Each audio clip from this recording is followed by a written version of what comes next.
അവിടെ വെച്ച് ഗംഗയിൽ നിന്നും ഒരു പ്രത്യേക തരം സൈക്കിക് വൈബ്രേഷന്റെ അനുഭവം എനിക്ക് കിട്ടാൻ തുടങ്ങി.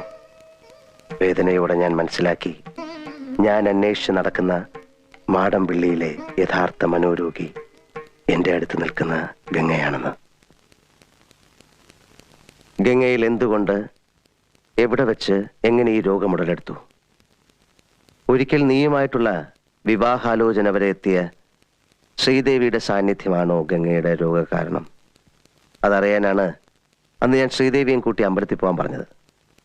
പക്ഷെ ഗംഗയ്ക്ക് അതൊരു പ്രശ്നമേ അല്ലെന്ന് എനിക്ക് വളരെ വ്യക്തമായി. പഴങ്കഥയിലെ നാഗവല്ലിയുടെ ഒരു കാര്യം പറഞ്ഞ് ഗംഗയെ പ്രകോപിപ്പിക്കാൻ ഞാൻ ശ്രമിച്ചു. നാഗവല്ലിയുടെ ചിലങ്കയെ ചൊല്ലി എന്തൊക്കെയോ പറഞ്ഞ് ഞാൻ ഗംഗയോട് എതിർത്തു. ഗംഗ പ്രതികരിച്ചു, അതിശക്തമായി, അസാധാരണമായി. അപൂർവമായ ഒരു മനോരോഗത്തിന്റെ അഗ്നികുണ്ഡങ്ങൾ ഗംഗയുടെ